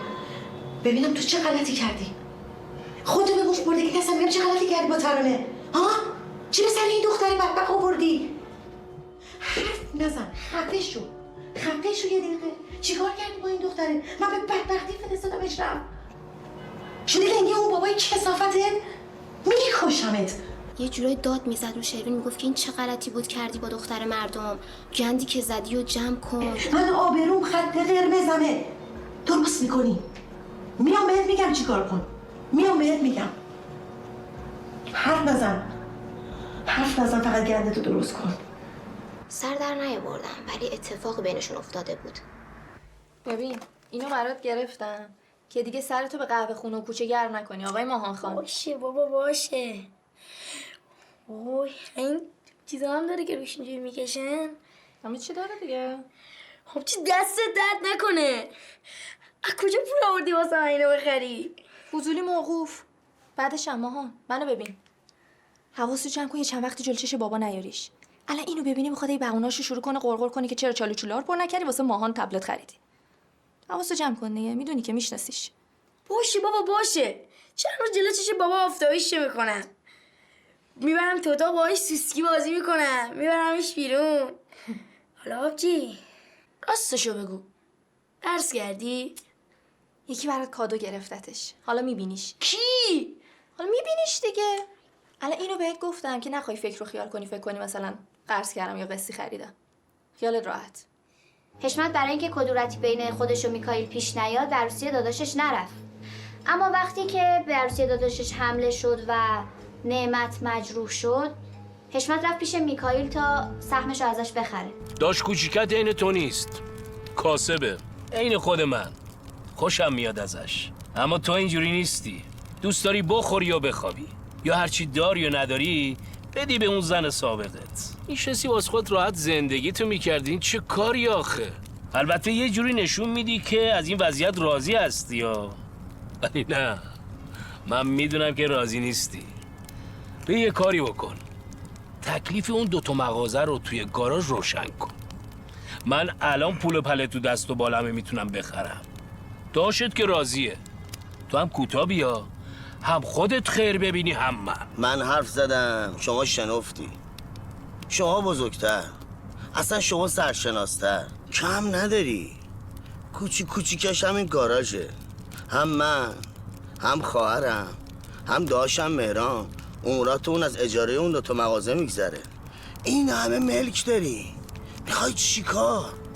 ببین من رضایت بده نیستم. داشتم مهران مثل من و تو فکر نمیکنه. تو خودت خوب میدونی اون مغازه به 2 سال نکشیده قیمتش دوبل میشه، از عبدالآباد تا یافت‌آباد. تو همین شوش خودمون ریز ریز خوردی شده کوه ملک. بدبخت بابات اگه جمع نکرده بود تو الان هیچی ندار بودی. تو که هیچی. الان هر کسی دیگه جای تو سر این میز بود همین جوابش میدادن. ای بابا بابا این 2 سیخ جیگر رو خورشگود تو گلومون گیر کرد. مرغت یه پا داره دیگه ها؟ نذار دهنمو وا کنم. پس این همه پول اسکناس کجا خرج میشه ها؟ اولا فضولیش به تو نیومده. دوما من هر ماه 3 تا سکه دارم بابت مهریه اون زن فلان فلان شدم میدم. هم بچم هم خودم خرج داریم. هوا نمیخوریم که غذا میخوریم. تو خودت نشستی تو ملک پدریت شدی مالک. مهران و آبجیت شدن مستاجر. هر وقتم صحبت از ملک و اموال اینا پیش میاد یه شلوغ بازی در میره حواسشون رو پرت میکنه که حق و حقوقشون چیه. یه مقدار پول میریزی جلوشون تا ساکت شن. اما من خر نیستم. دارم میبینم داری ریخت و پاش میکنی. کی میاد کی میره. چشات ضعیف شده، درست نمیبینی. دنبال بهونه‌ای برای جواب بله از من. بعدشم اونی که روز و شب دنبالشی به جواب بله نمیده. ای بابا اومدیم تو محل یه هوایی بخوریم، یه 2 سیخ جیگر بخوریم، یه اوی سبز شدی جلو رومون. بعدشم اگه اون مغازه‌های گاراژ خاصی به قیمت عرف بازار نمیفروشن، باید دوبله پول بدی. نه خیر، تو بفروش نیستی. منم این قیمتی که تو میگی نمیخرم، ولی دوست دارم بفهمم که چرا دوبل. آها، به خواهر و برادرم میگم ملکو به قیمت عرف روز بازار فروختم. اونا سهمشونو برمیدارن، منم سهممو. دوبله‌ای هم که از تو میگیرم میره تو جیب خودم. تو هم صداشو در نمیاری، چیزی نمیگی، اونا هم بیخبر. اگه دوست داشتی قرار بذاریم محضر. عجب مارمولکی هستی تو. پس مقصودت نفروختن نبود، میخواستی دوبل کاسب شی. ببین حشمت، من تو رو خوب میشناسم. جایی نمیری که خیس بشی. حواست جمعه، کی میاد کی میره. ناراحتی، دوست دارن میان میرن. آقا سه یه 2 تا سیخ به ما خوشگوش میدین؟ چش آقا، رو چشم. دم شما گرم. تو دیگه کی هستی؟ از اون 4 نفری که عروسی رو به هم ریختن کدومشون رو گرفتن؟ محمد. ازش اعترافم گرفتن؟ آره یه چیزایی گفته. خب میریزی تو عروسی مردم شهر به پا میکنی. شهر به پا نکردم. میخواستم شهر به پا کنم با خاک یکسانشون میکردم. و خواستم یه گوشمالی ریز داده باشم که درس عبرتی هم بشه واسه رفقا. خدا وکیلی بعد به ما زدن. جناب سرما اینقدر دروغ سر هم نکن، برو سر اصل مطلب. این تنبه میره دروغ تو کار من نیست. نعمت و داشتش یه گاراژ بی صاحب فرو کرد تو باچه ما هم یه چند تا هزارنامه و اخطاریه فرستادیم براش، ولی دیدیم وقتمون و سرمایه‌مون داره میره. با قانونم چیزی حل نمیشه. تصمیم گرفتم خودم بیافتم دنبالش، ولی پیداش نکردم. دیدین پیداش نمی‌کنین؟ باید برین عروسی مردم رو به هم بزنین؟ این بابا 7 تا خط به نام خودش داره، همش خاموشه. یه خط هم داره که از ترکیه دایوت رو خط ایران و یه 3-4 نفر طلبکار هم داره که حکم جعل و سیارشو دارن و تازه فهمیدیم این آقا متهم متواریه. چند وقت پیشم خبر رسید که یه خانم مطلقه رو گرفته و یه عروسی جمع جور میخواد بگیره طرف احمدآباد. ما هم تا شنیدیم با چند تا از این طلبکارا ریختیم اونجا تا میخورد زدیمش. که زدینش؟ والا زیاد ازش خوردم. من به خاطر اون بیشرف خیلی تومون دادم. من به خاطر اون گاراژ کوفتی تا خیرخیر رفتم زیر قرض. به خدا این آدم کلاهبرداره. من حرفامو زدم دیگه، حرفی نه. که اینطور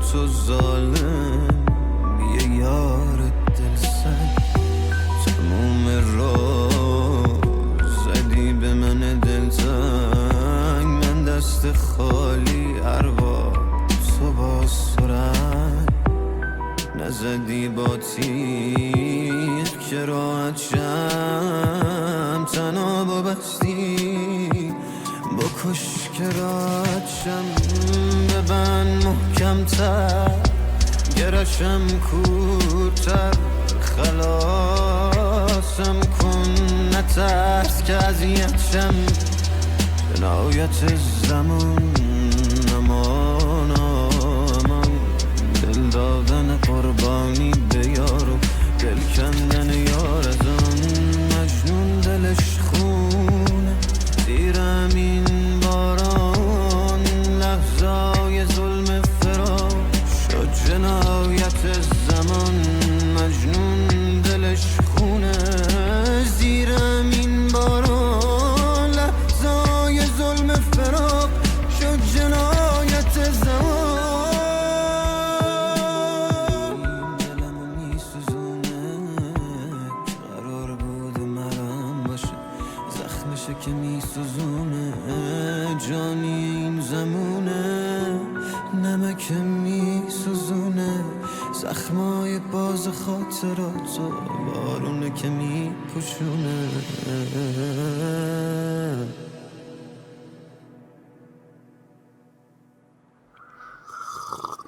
ساعت 11 شد من برم. حالا کجا سر شبه؟ من نمیدونم پردیس کجا رفته ولی همیشه قبل 10 خونه بود. حالا مطمئنی خونه نیست؟ وا این حرفا چیه آقایش؟ من دروغم کجاست؟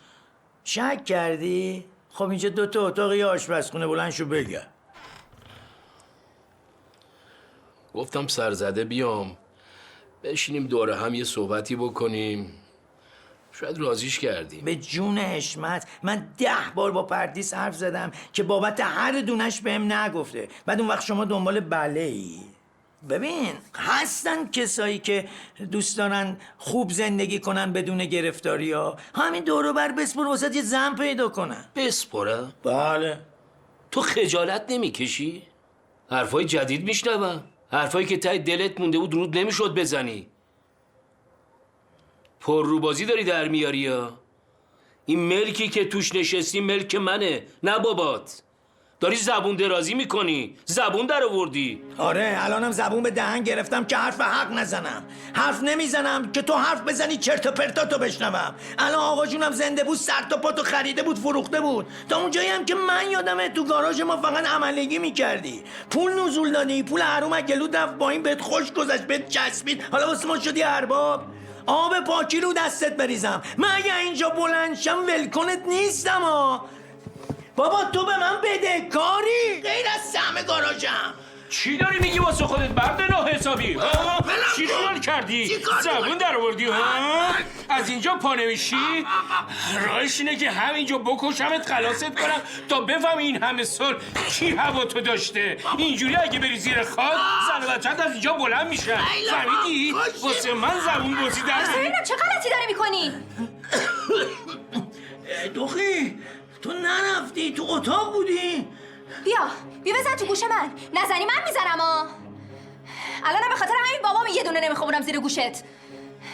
پاتو از این در میذاری بیرون تا 10 روز دیگه هم اینجا پیدات نمیشه. بهونه تراشی نکنی به خاطر ملکم و دکم میام. از این بعدم لازم نکرد واسه بابای من مواد بیاری. خودم میشم ساقیش.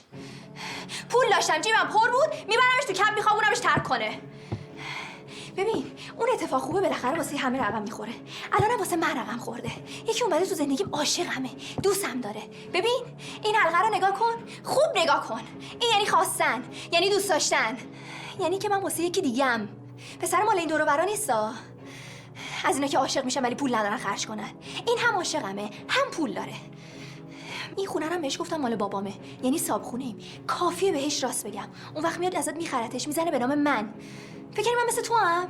نه من با تو فرق دارم. چه بلی سر تو بردی 10 سال ولیت کرده رفته.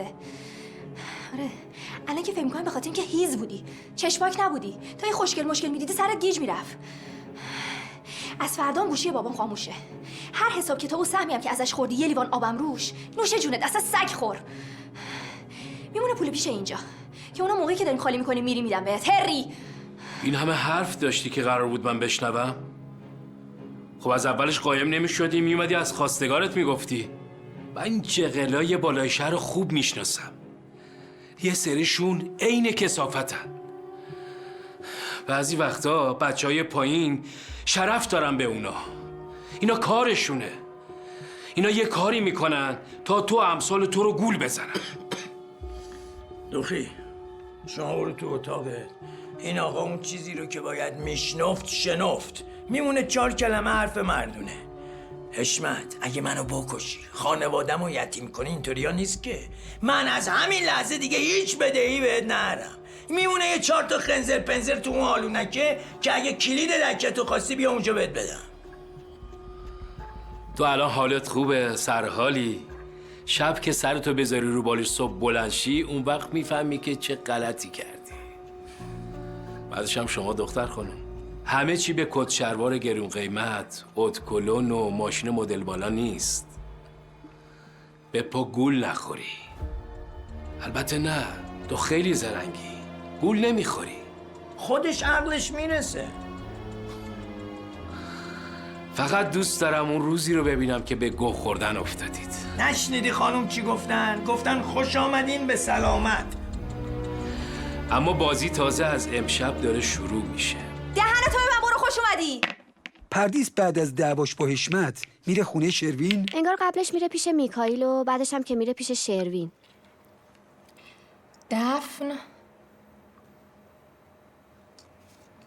خاک، جسد. بازی این شکلیه. یکیمون نفر مقابل رو میبنده و اون باید سعی کنه توی 5 دقیقه خودش آزاد کنه. اگر ببرم جایزم چیه؟ اگه تو بردی هر چی که دوست داشته باشی میشه جایزت. خوبه؟ خوبه. پس اول تو. باشه.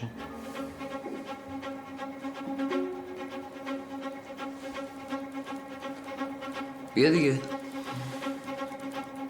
اونم تنم.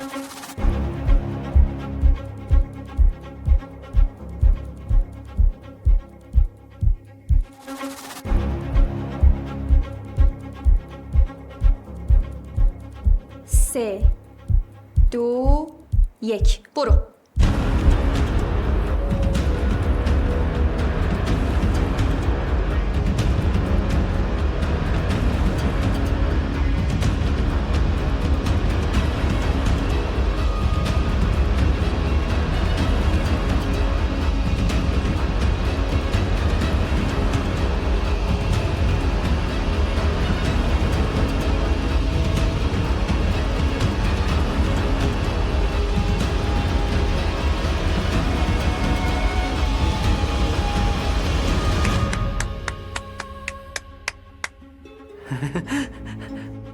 حالا نوبت توه.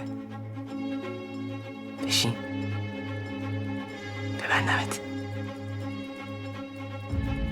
باشه.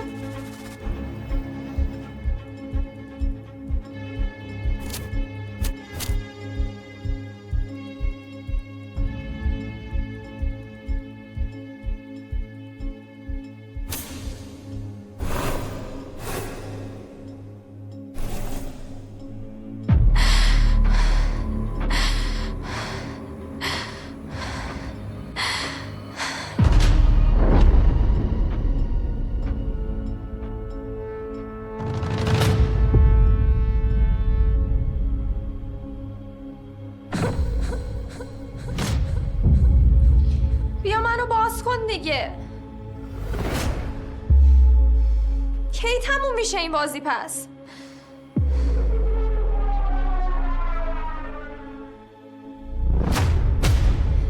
باشه اصلا تو بردی. من باختم دیگه. بسه. لطفاً خواهش میکنم. بیا نزدیکتر ببینمت. منو نگاه کن شروین. چت شده تو؟ چی شده؟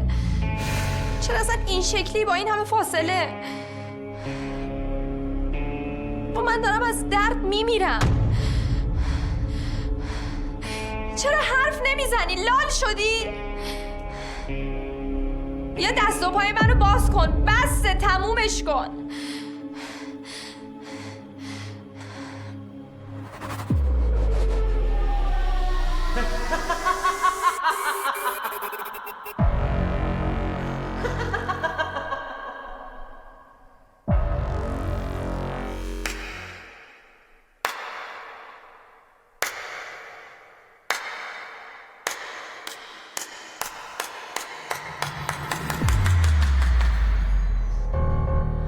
تموم شد. باز میکنی؟ میشه اول این یکی دستم خیلی دارم اذیت میشم. شروین چی کار میکنی پس؟ چی شد شروین؟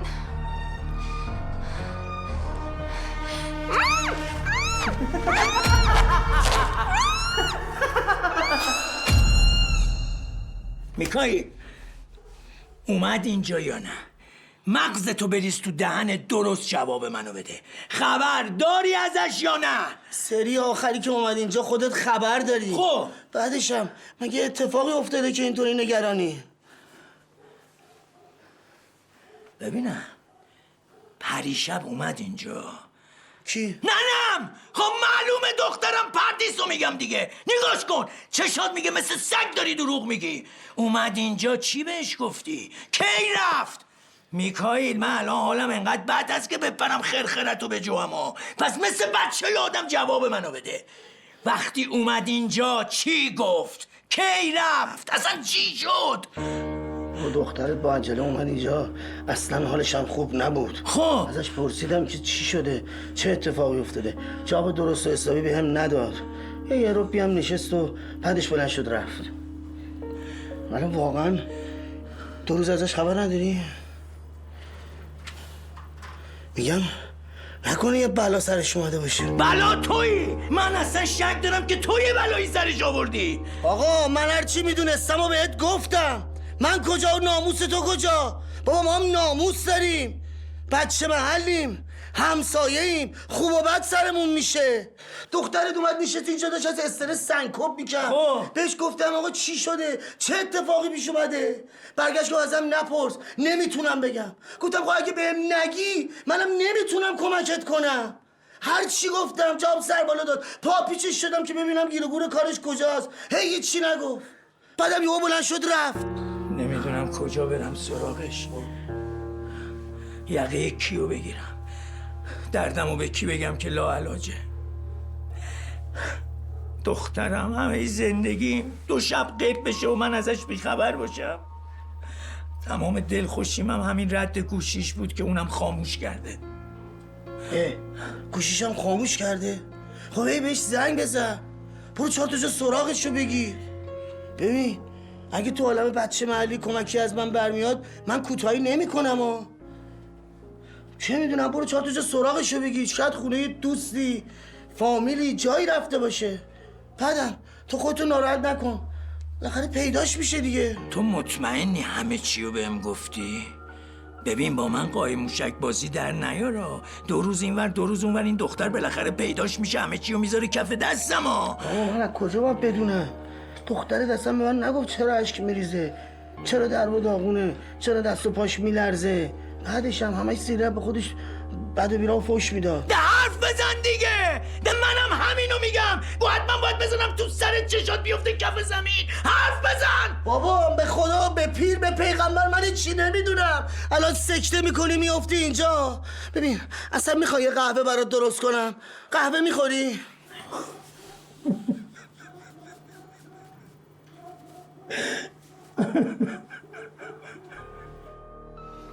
گفتی چند روز بسته بودش؟ 3 روز.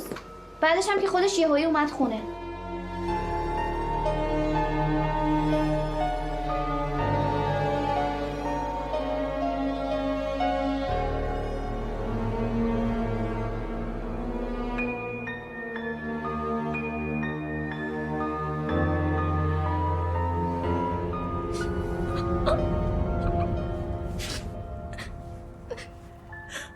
پردیس جان دخترم ازت نمیپرسم، اصلا دوست ندارم بدونم. دیدی که از درم اومدی تو، تا الان ازت هیچی نپرسیدم. اگه دوست داری خودت بگو چی شده. میبینی که حالم خوب نیست، نمیخوام بگم چه بلایی سرم اومده، ولم کن. آخه خدا این چه بلاییه تو این بدبختی و گشنگی و نداری باید سر من بدبخت بیاد. با شوچه بشید چایی تو بخور. اینقدر نره تو مغز منو سالپیچ نکن. این نداریم گشنه‌ایم. بابا جان پردیس بگو کیه؟ پردیس بگو.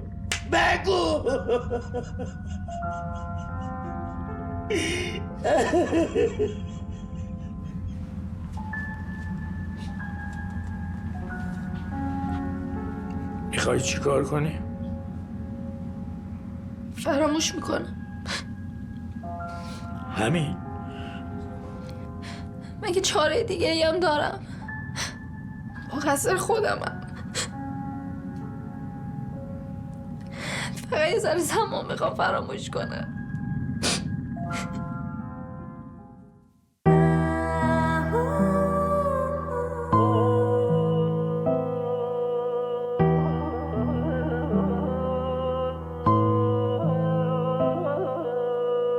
گاه پر از بغض می شود، گاه گریه می کند. عشق چه ها می کند، عشق چه ها می کند. گاه نگاه تو مرا از خود بی خود می کند.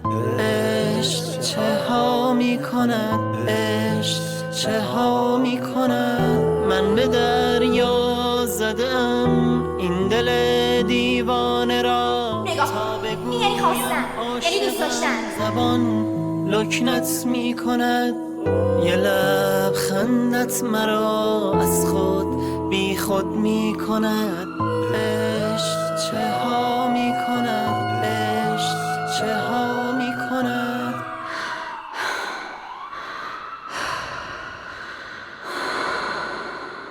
من همه سعیمو کردم مفصل ترین شامو برات تدارک ببینم، ولی نشد. اشتها ندارم. این 2 روزم تو خونه لب به غذا نزدم. مثل من. هر کی دیگه جای من بود ازت نمیگذشت. شیرین تو بیماری، نیاز به درمان داری. یه سری کارت اصلا دست خودت نیست. بچرخ با همون دوستات. منم از همینجا میرم دنبال زندگی. ما با هم حرف زدیم، آشتی کردیم. من دارم از تو فرار میکنم. فکر نکن الان ترکت کنم زندگی من قشنگ و بی درد سر میشه ها. من به نداری، استرس، گرفتاری عادت دارم. به داداش کوچیکتر که هر چی میخونی تو گوشش بده کار نیست. یه پدر و مادر که هر کاری کردن که من خوشبخت شم، ولی نشد. هیچی نشد. خب چرا پیشم نمیمونی؟ چرا فرار میکنی؟ تو زندگیم باش، منو جمع کن. اینایی که اسم بردی فقط اسمشون رفیقه، کاری واسم نمیکنم. تو هم بگو چی خوبه چی بده. خب اینجوری شاممون یخ کرد. باید واسه من دلیل بیاری، حتی اگه احمقانه باشه. من باید بفهمم چرا باید این بلاها رو پشت هم سر من در بیاری.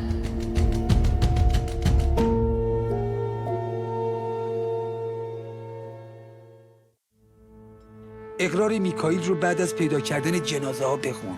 اولین نفری که پردیس بعد از پیدا شدنش باش صحبت کرد شما بودین، درسته؟ فکر نکنم، ولی 2 روز بعد پیدا شدنش اومد سراغم. وضعیتش خیلی داغون بود. دستاش، زیر چشاش، همشون کبود شده بود. شما قبلا پردیس رو تو این وضعیت دیده بودی؟ نه اصلا، ولی انگاری عقل تو کلش نمونده بود. همش هزیون میگفت یه نفر رو کشتم بعد خاکش کردم. بهش گفتم تو خوبی؟ متوجه چی داری میگی؟ گفت سمت یه قنات قدیمی تو بیابونای برامی. مگه نمیگین که وضعیت مساعدی نداشته؟ پس چطور تونسته به شما آدرس بده؟ گفتم که اصلا داشت هزیون میگفت، اصلا تو حالت خودش نبود. ازش پرسیدم که کی بود؟ گفت یارو بردگی ایزه حشمت. بهش گفتم تو چرا اینجوری؟ چرا دستات کبوده؟ چرا صورتت کبوده؟ گفت یه پسره تو خیابون اندرزگو تو خونش یه هفته زندونیش کرده بوده. برای اینکه بتونه از دست پسره فرار کنه پسره رو بدجوری زده بود. گفت شاید هم مرده باشه. بعد ازم خواست برم جنازه‌شو بیارم. راستش من خیلی ترسیدم، ولی بعدش قبول کردم. گفتم باشه میرم برات میارمش. یه 2-3 ساعت بعد بهش زنگ زدم، گفتم که جنازه پسره تو ماشینه، بریم همونجا که حشمتو خاک کردی خاکش کنیم. اونم اومد و با هم دیگه رفتیم اونجا. وقتی جای جفت جنازه رو یاد گرفتم یه راست رفتم اداره پلیس و همه چیزو گزارش کردم. همین. خیلی ممنونم. خواهش میکنم. پردیس وقتی اومد خونه هیچی نگفت کار کی بوده چی شده؟ نه هیچی نگفت، فقط بعد از 2 روز رفت با میکائیل حرف زد. تو شب نخوابیدم. بیدار باشم، مراقب باشم.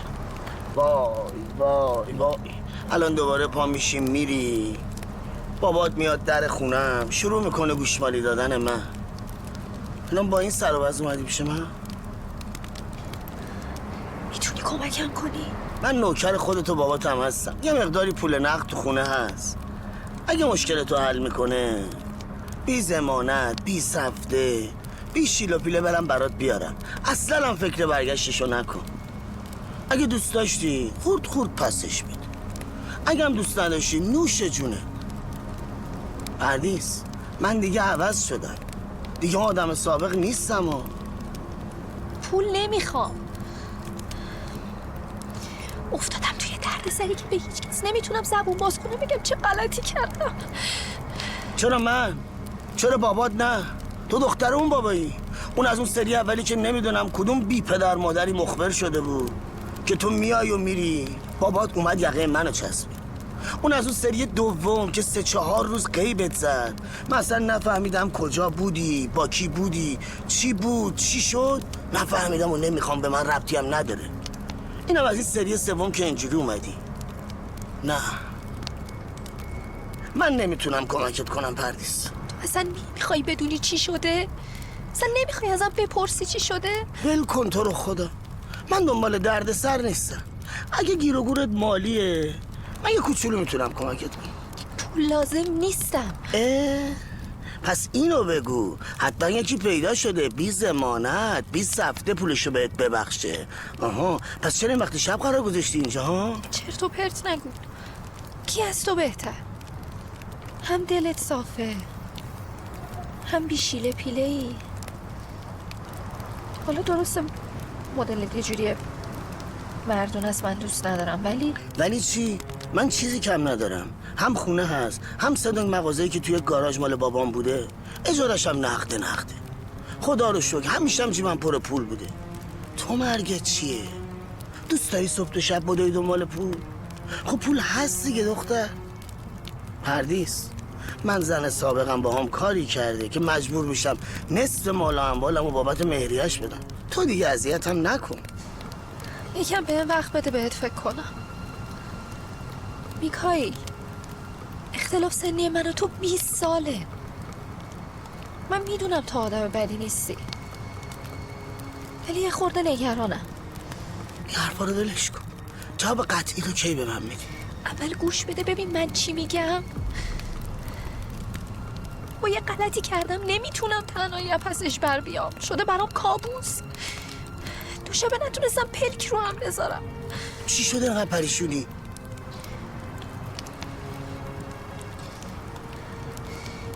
یه جنازه است توی آپارتمان تو فرمانیه. جنازه؟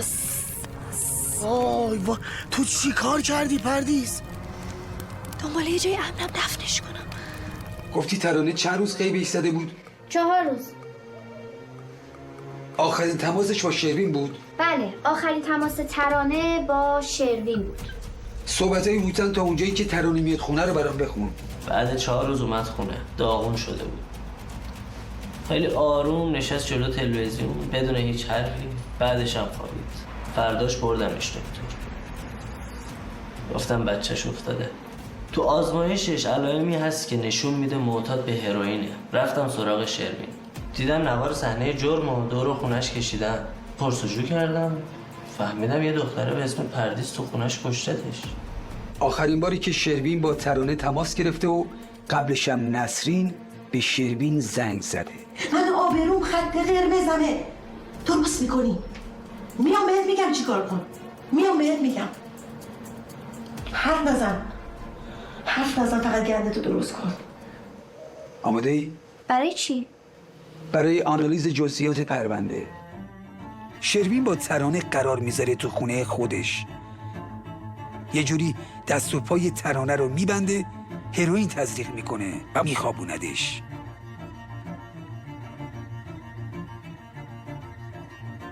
شانسش هم همون شب پردیس میاد خونش.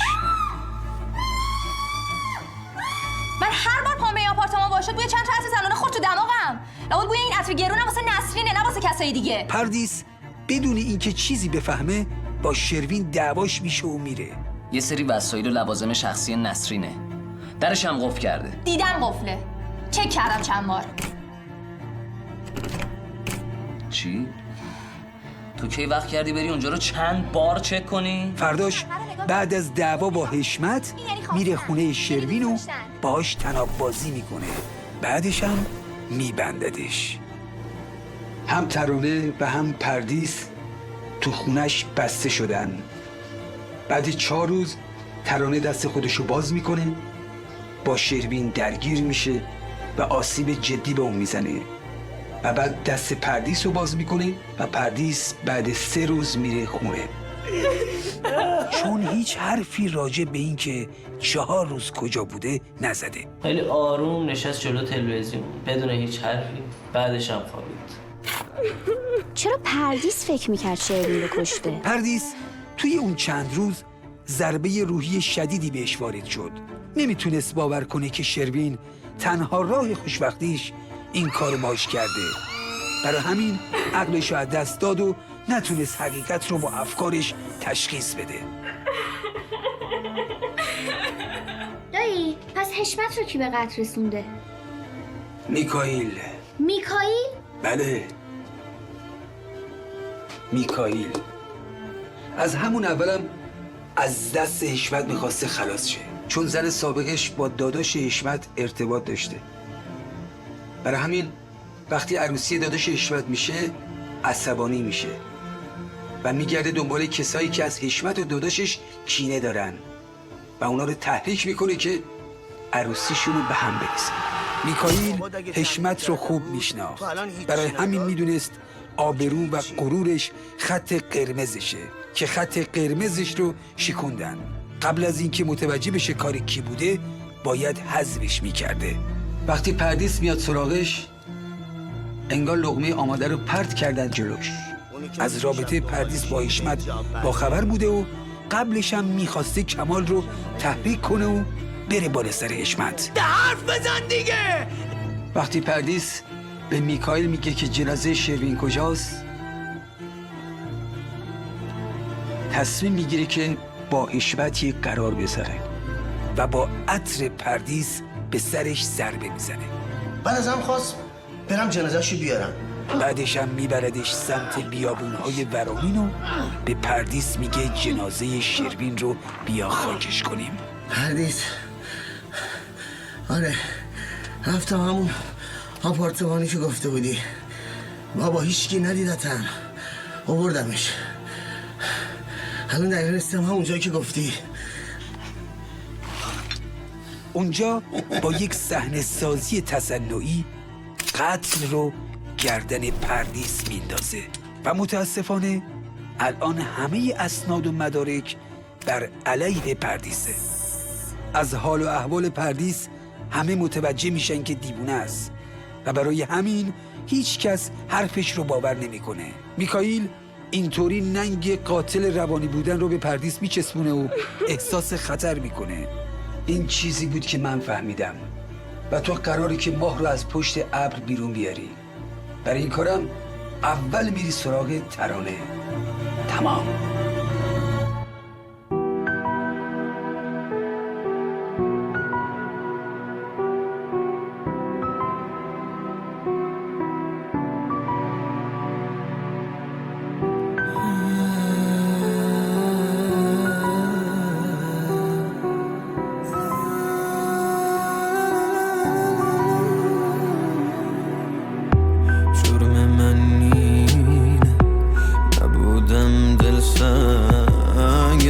تو ظالم یه یار دلسنگ تموم روز زدی به من دلتنگ من دست خالی اروا تو با سرنگ نزدی با تیر که راحت شم تنها بستی بکش که راحت شم ببند محکم‌تر گرشم کورتر خلاصم کن نترس که اذیت شم به نهایت زمان امان آمان دل دادن قربانی به یارو دل کندن یار از آن مجنون دلش خونه زیرم این باران لحظای ظلم فراق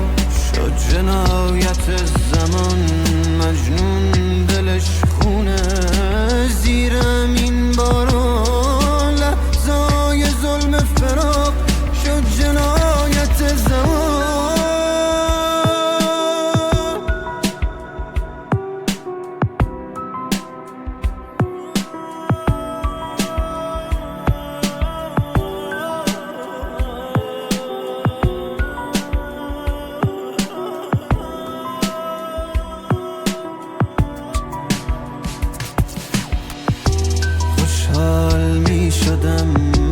میدیدم که بارونه اما بارون سمه دلت که داغونه جنایت زمونه تو عاشق و دیوونه تو عاشق یار و یار شیطان دیوونه جنایت زمونه تو عاشق و دیوونه تو عاشق یار و یار شیطان دیوونه دیوونه یار و یار شیطان دیوونه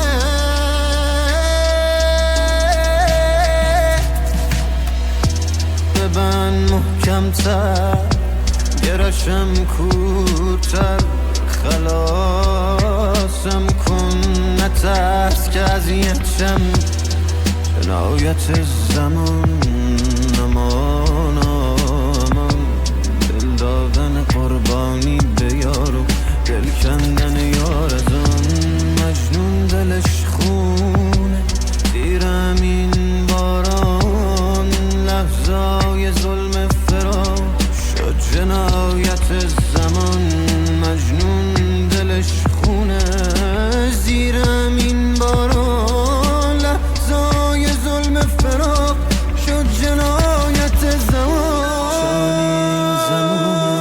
این دلمو میسوزونه که قرار بود مرم باشه زخمشه که میسوزونه جانی این زمونه نمک میسوزونه زخمای باز خاطراتو بارونه که میپوشونه